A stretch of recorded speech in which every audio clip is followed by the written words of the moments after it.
Laura Thornton, you are the GM of TNT Home Services in Firestone, Colorado. I am so excited to have you on the podcast. Welcome. Thank you. It's great to be here, Jackie. I have a lot of things I want to talk to you about today, but I'm going to start this podcast the way I do every single one, which is how did you get into the trades?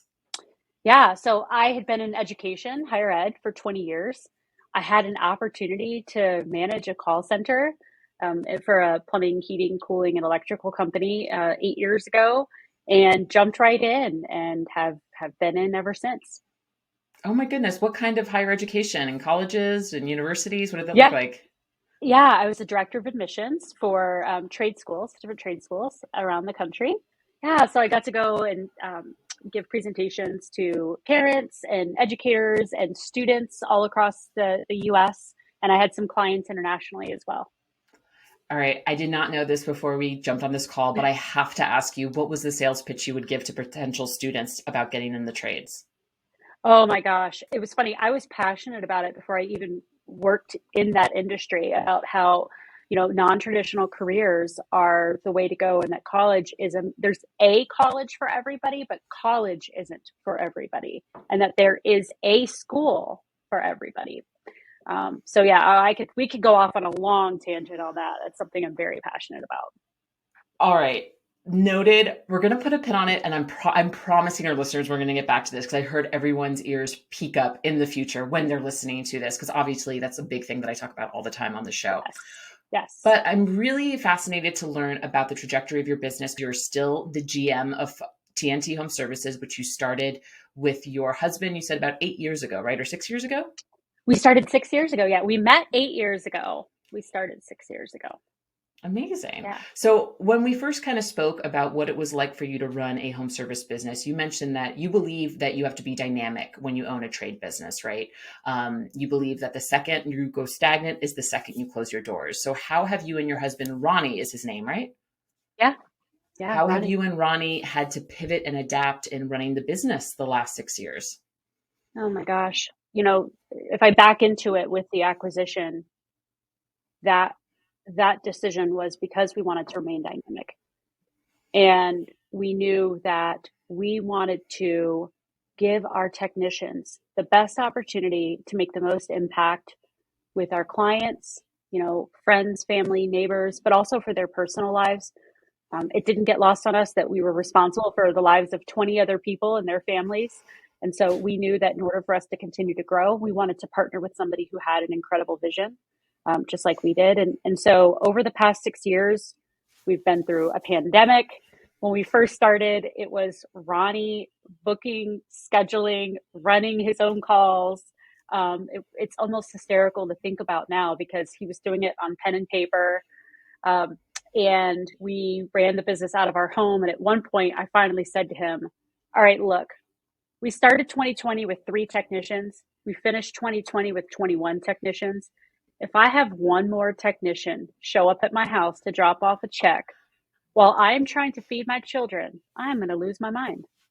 And so then, shortly after, we began looking for an office, and we expanded our service lines twice. So 2020, we went from just plumbing to plumbing and HVAC.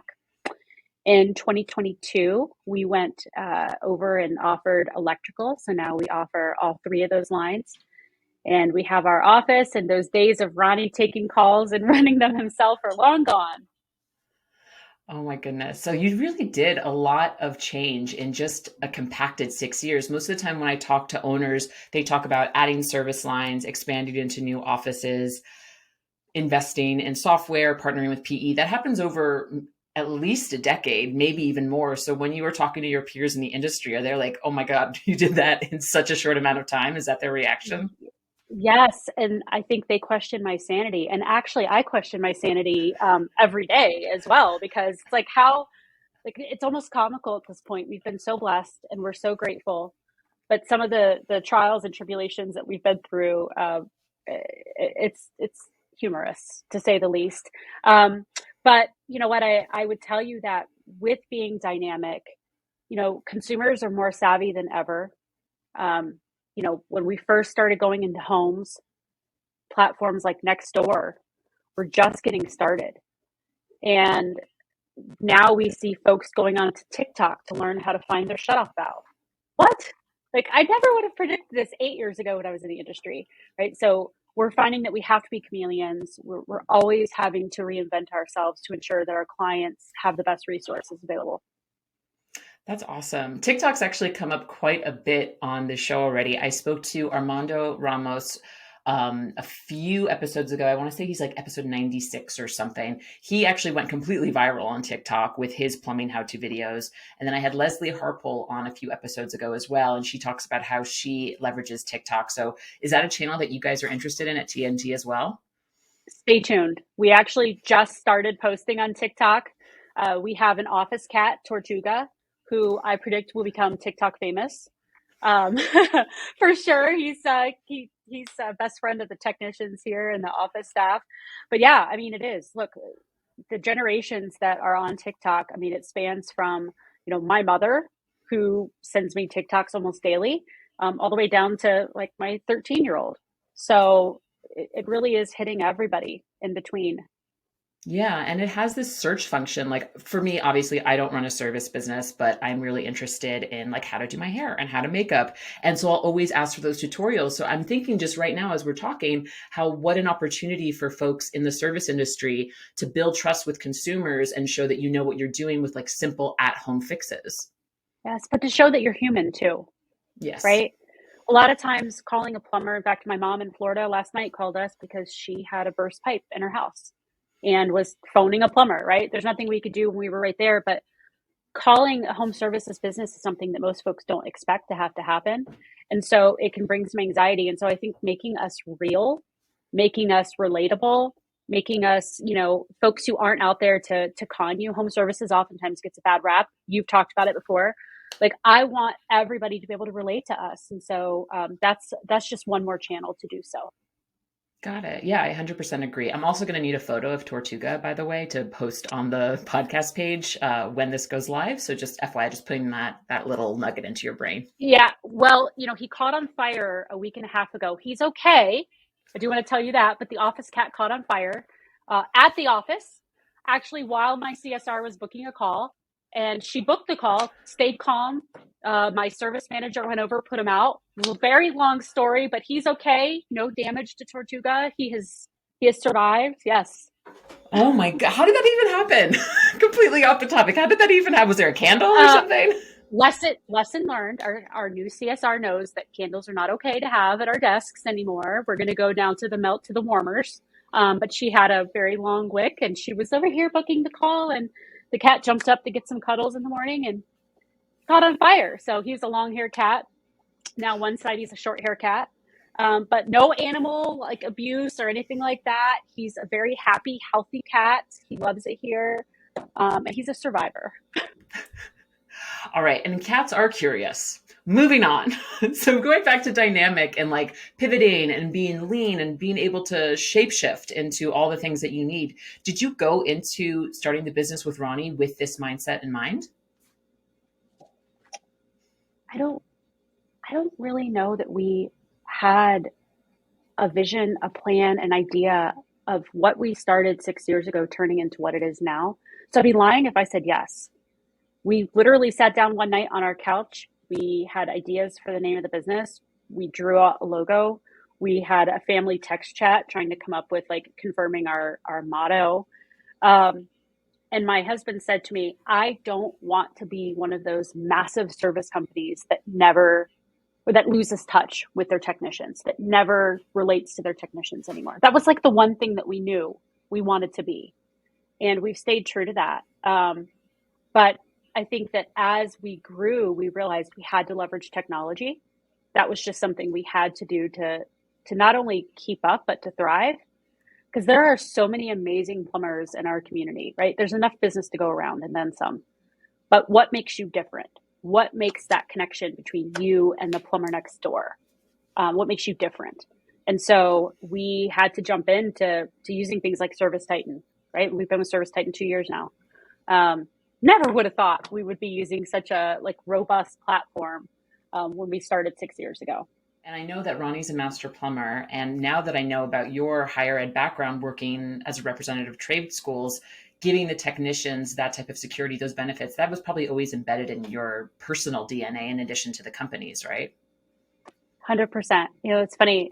Timing of this is great. Last night I was at an innovation center for my 13-year-old who's going into high school. And he gets this option to be bused every day to this innovation center, a school where he can learn a hands-on trade, come out with certifications. Like, this is what I have been championing for years. And they're making it happen in the high schools. And so one of the things I've been pushing for is to get plumbing, heating, cooling in the high schools, to have a partnership with local businesses like ours, so that we can give students an option at an earlier age to consider careers like this. And so, yeah, I mean, it's just amazing to me how far we've come, because I was, told, go to college, go to college, go to college. And I did. My husband was in the military and grew up plumbing. Now there's another option for students out there. Hey, you can go into the trades and it's cool, and you're going to make a great living and great money doing so. So, Yeah. huge opportunity. That's awesome. I love that your son has that opportunity within the innovation center to just go in and learn stuff. And I love the I idea of know. exposing them even younger to what heating, plumbing, and cooling can look like. Because I feel like a lot of, correct me if I'm wrong, this is my assumption, so it could very well not be true, but I feel like a lot of the times when I'm talking with folks about getting high schoolers interested, they're talking about kids who are maybe 16, 17 years old. But 13, you kind of still have that malleable mind. I feel like that's when maybe a lot of kids pick up instruments or, kind of start Yes. discovering their personality. So even like as young as 13, I think that could be really rewarding. Yes. Look, this is when the kids are investigating and they're taking things apart. My other son takes apart his remote control vehicles. Like, he wants to know how things work. You know, I would love to see a wet lab here at our office where we can bring in kids from local schools to come in and learn how to take apart a furnace, of course, put it back together, learn how to diagnose, get them kind of filling up that need that they have to learn and to be, tactile learners at that young age. I think that's super cool. So kind of going back to this like dynamic shape shifting mentality, which is like 100% going to be the theme of this episode. You mentioned before that you adopted ServiceTitan, but technology has played a big role in how you run TNT. So I would love to know, what tools are invaluable to you as you run TNT now. Oh yeah. So it's been kind of cool because I've gotten to work with ServiceTitan for 2 years. Every day I learn something different. And I've been able to share those things with other companies. Like, when we first started, I think we were just using maybe Pricebook Pro, which, by the way, amazing. Before we came on to ServiceTitan, we actually paid a company to do a price study for us, to go and like see what our market was charging for different services. And they charged us a lot of money to do it. And that's a stagnant survey, right? It's a one-time deal. You go out there, you find out. Well, since then, look what's happened with the economy, right? That was done in 2019. A little bit of a different world. Our vendors are, raising their prices. It seems like quarterly right now. With electrical, it's changing weekly. And so for us to have something like the dynamic pricing in the system, like to have access real time of what other folks in our area are charging, makes us so much more competitive. I'm not waiting on a survey to be done. I'm not relying on stagnant results that may or may not be accurate. So things like that. And, things like our ACP, for example, we came on with Schedule Engine long before they ever partnered with ServiceTitan. I want to say a year and a half ago, maybe. Oh, wow. And yeah, so we've actually been using Schedule Engine for some time. And for us, it was just about making us that much more competitive. I'll never forget the first time I had a client call in who was so excited because she read the bio of our technician, and it mentioned that he was from Florida. And she was so excited because she's from Florida. And she loved the fact that she saw his picture, his background, read a little bit about what he likes to do in his spare time. Again, like, what? Like, this is an amazing tool out there. So I love the fact that we're going to continue to grow with that. Our technicians are out there using their iPads and making the most of every feature that they're learning. That's great. You just name dropped a bunch of different features. So I'm just going to do a little translation for anyone who's not involved in ServiceTitan. Is like, what the heck is she talking about?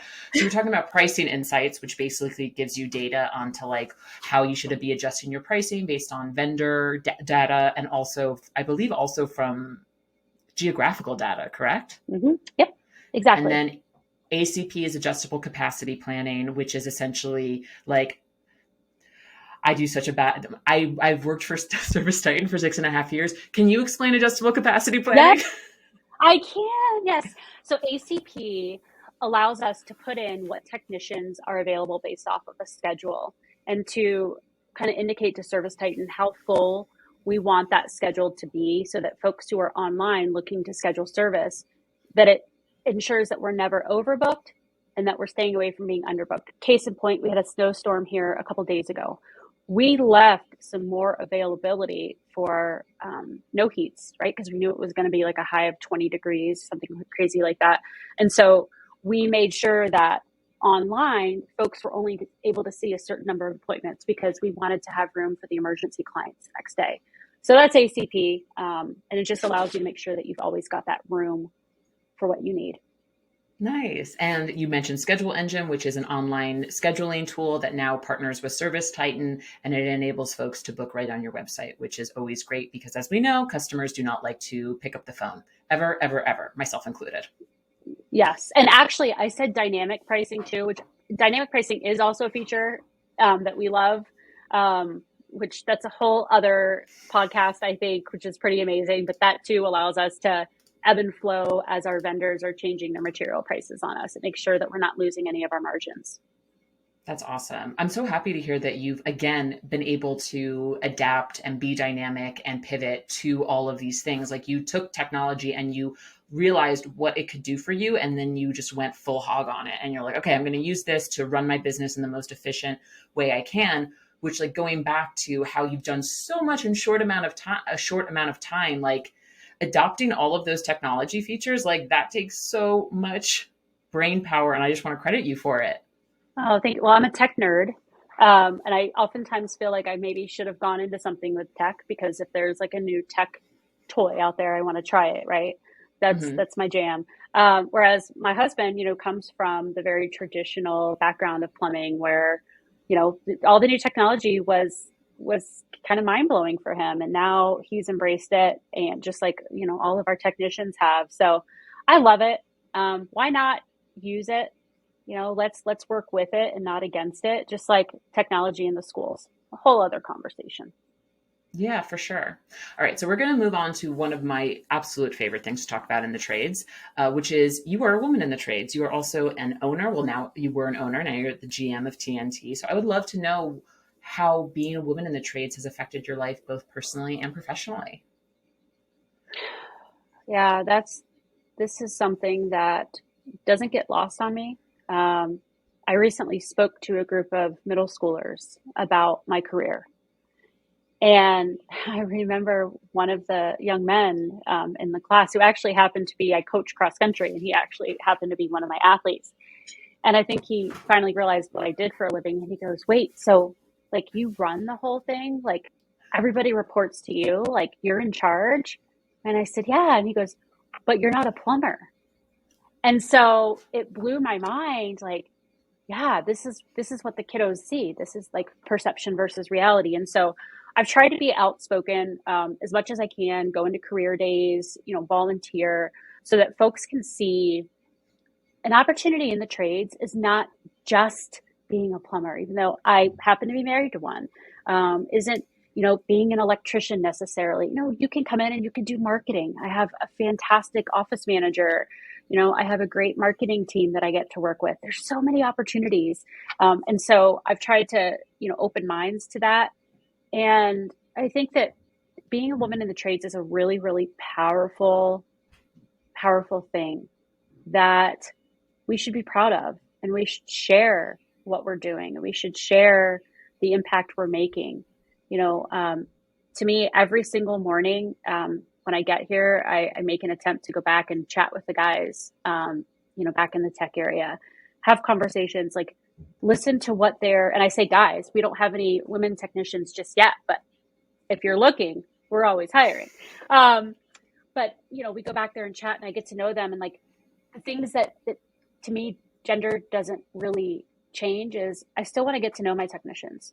I want to know about their lives. I want to know how I can support them. I want to know the funny thing that happened to them over the weekend. One of my Texas dog is sick. Like, to me, I just want to get to know them. And I think that really breeds loyalty. And so to me, I just get out there and talk about it as much as possible. Just think outside the box. And that, as a woman, there's literally nothing that you can't do. We have a 4-year-old daughter who, when you ask her whose company TNT is, she says it's hers. Great.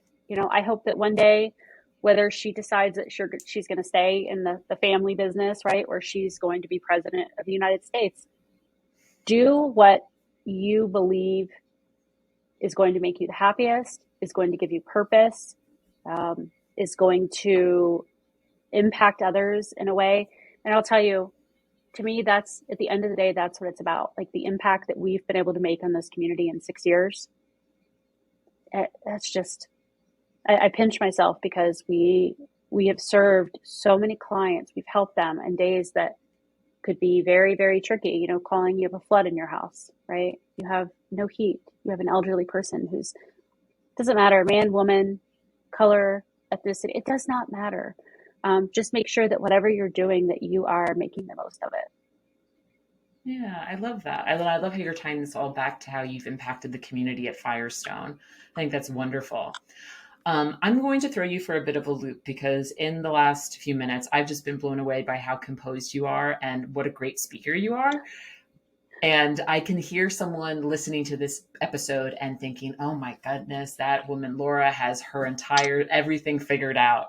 And I know you mentioned at the beginning, there was moments where you're feeding your baby and a tech knocks on your door and they're giving you a check and you're like, what do I even do with this? So I was wondering if you could share with me something that happened in the history of TNT that was really challenging that you overcame. Oh my gosh. And now you're going to make me cry. See, this I did not expect, Jackie. Oh, I'm so sorry. It is a safe space. It is a safe and vulnerable space. No, in March of 2021, we'd actually gone out the night before with a couple technicians, their wives, some folks from our office, and for a night of bowling. And Ronnie had a couple years before that had been in a car accident on the job. Actually, somebody came. He was stopped at a red light. Somebody rear-ended him, and all the tools came flying into the van. So he'd still been getting some treatment for his back, but the night after bowling, Ronnie collapsed and couldn't walk. And I found him about an hour and a half after he went down, and called 911 because I couldn't move him. And before the ambulances got there, my service manager Michael was on scene, on site. My CSR dispatcher was on scene, on site, ready to help us, to make sure that we were okay, to find out who could help us with the kids so that, I could be focused on Ronnie. I don't have family here. Ronnie doesn't have family here. They're in different states. And so for us, having this community there to help us right away, well, make a very long story short, Ronnie ended up needing emergency spinal surgery. And during COVID, this was actually considered to be an elective surgery. And so surgery centers were shut down. So the doctors were able to get a surgery center opened up so that he could walk. And I'll tell you, the company didn't miss a beat. Oh. The service manager, Michael, came in and just made sure that things were running smoothly. The technicians were coming over to keep Ronnie's mind busy because after he had the surgery, he had some recovery, and actually ended up having to spend time in the emergency room. It was a long, crazy thing. And then exactly a month later, I ended up having emergency surgery. And yeah, so I had a crazy hernia that was in my lungs, and it was crazy. So the team stepped up, supported us, and that's really, there's something to say, yeah, we're all family here, right? He's a family, but that's a family. When you've got folks who are willing to drop everything and make sure you've got meals and help to entertain Ronnie, because he's not a guy who likes to sit in a chair, right? He wants to be out with his technicians, coming over to check on him and visit him. Um, we owe a lot to those people. We owe a lot to those people, for sure. And in fact, the CSR who was there, who I'd mentioned, he had left us for some time. He actually became a firefighter himself. He just came back to us this week. He came back to the TNT family after being gone for about a year.